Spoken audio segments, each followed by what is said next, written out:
buong Russia ginulat. Alexandra Ala muling nagpasabog ng ingay sa international tennis matapos niyang pabagsakin si Arina Rodionova, ang veteran Australian na may Russian roots at isa sa mga pinakasanay na players sa ITF circuit. Sa ITF Great Britain 11-day final, hindi lang basta nanalo si Ala, dominante niyang tinapos ang laban sa score na 6-2, 6-3. Mula unang set pa lang, ramdam na ang kontrol niya sa rally, gamit ang kombinasyon ng heavy topspin, precise placement, at walang takot na pagpasok sa baseline exchanges. Si Rodionova, na kilala sa pagiging crafty at sobrang experienced sa long rallies, ay hindi makahanap ng sagot sa bilis at aggression ng Pinay. Habang lumalalim ang laban, lalo pang lumalakas ang mga tira ni Ella. Kitang-kita kung paano niya pinahirapan si Rodionova sa bawat service game, pinabasag ang ritmo nito, at pilit na hinihila sa mga uncomfortable positions. Ang footwork ni Ella ang nagdikta ng tempo.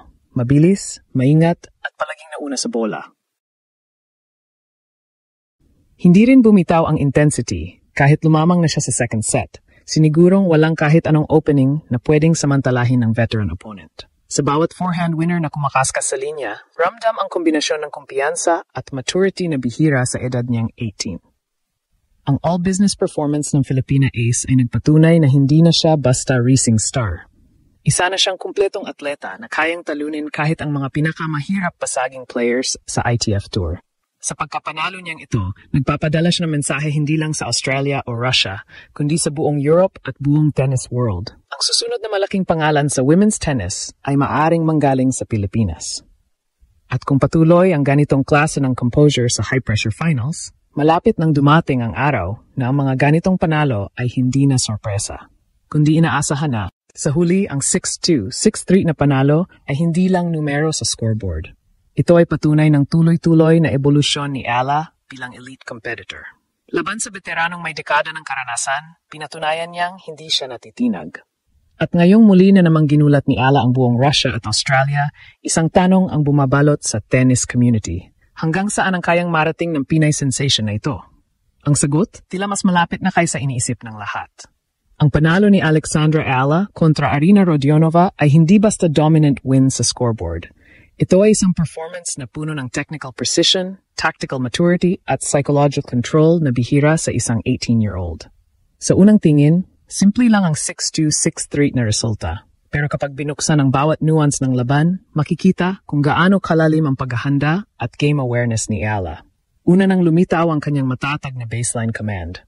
Hindi siya naglaro para lamang mag-return.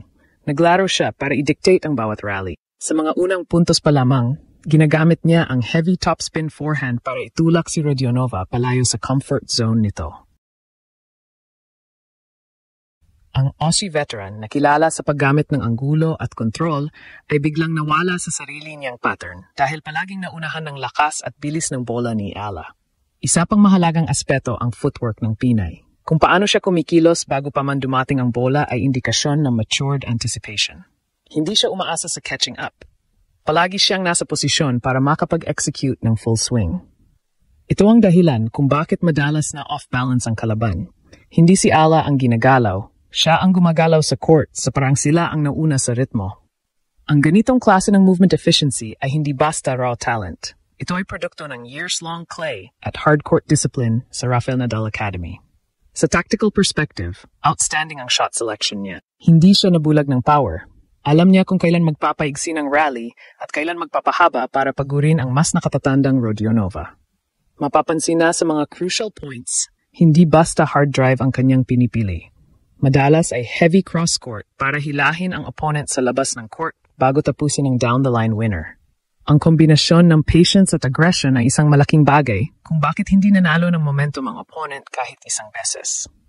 Isa rin sa pinakamahalagang factor ay mental poise. Kahit veteran ang kalaban at finals ang stage, walang senyales ng panic over eager hitting. Controlled ang mannerisms ni Ella, steady ang breathing routines, at hindi siya nagpapadala kahit maganda ang defense ng Aussie sa ilang puntos. Ang psychological edge na ipinakita niya ay nagmumula sa confidence sa sariling training at game plan. Ito ang nakitang pagkakaiba. Habang si Rodionova ay umaasa sa experience upang baguhin ang flow ng laban, si Ella ay nananatiling faithful sa blueprint niya. Sa kabuuan, ang performance na ito ay hindi lamang nagpapakita ng kanyang mastery sa technique, kundi pati ng bagong antas ng professionalism. Hindi na siya young prospect na sinusubok pa. Ipinakita niyang kaya niyang harapin ang isang crafty, experienced at battle-tested na kalaban at pigilan itong makabuo ng kahit anong tactical na control. Mula execution hanggang demeanor, malinaw na si Alexandra Ayala ay umaakyat na sa antas kung saan hindi na lamang siya umaasa sa talent, kundi sa kumpletong laro na kayang sumabay kahit sa pinakamalalakas sa tour. Kung sa unang bahagi ay nakita kung paano dinomina ni Alexandra Ayala ang laro, gamit ang technique, footwork, at tactical discipline, ang mas malalim pang pagbusisi ay nagpapakita kung bakit ang panalong ito kontra Arina Rodionova ay may mas malaking implikasyon sa kanyang career trajectory. Hindi lang ito simpleng straight sets victory.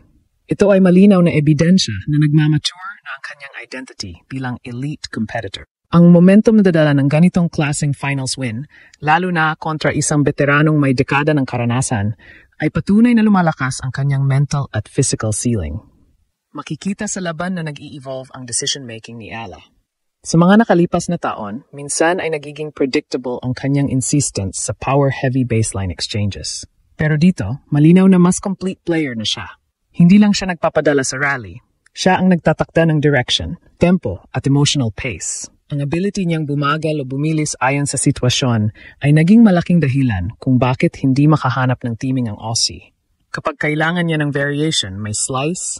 Kapag kailangan ng pressure, may deep kicker serve. Kapag kailangan ng finisher, may clean flat forehand. Ang ganitong arsenal ang nagpapakitang hindi na siya teenager na naghahanap ng identity. Isa na siyang atleta na unti-unting nagiging master ng sarili niyang estilo. Dito rin pumapasok ang value ng kanyang international exposure. Sa part 1, nabanggit ang maturity at footwork niya. At dito mas lumilinaw na produkto ito ng years-long elite training environment. Ang tempo control, defensive depth, at discipline niya under pressure ay hindi natututunan sa isang tournament lang. Kaya nung nasa mid-second set si Rodionova at sinusubukang guluhin ang rhythm sa pamamagitan ng maikling slice at sudden aggression, hindi na off-balance si Ayala tulad na mas batang bersyon niya dati. Ngayon, composed siya. Iniisa-isa niyang winawalis ang momentum swings hanggang mawala ang anumang pag-asa ng kalaban. Ang psychological warfare sa laban ay isa pang bahagi kung bakit malaking bagay ang panalo. Alam ng lahat na si Rodionova ay kilala sa pagiging crafty, maingay at emotionally disruptive kapag kinakailangan. Pero nakakagulat kung gaano ka-unbothered si Ayala. Hindi na apektuhan, hindi nagmadali. Hindi rin nagpakita ng frustration kahit ilang puntos ay napunta sa Aussie mula sa defensive retrievals. Ang ganitong posture ay hindi madaling ma-achieve ng isang batang atleta, lalo na sa finals. Dito mo makikita ang bagong Alex, mas calm, mas aware, mas professional.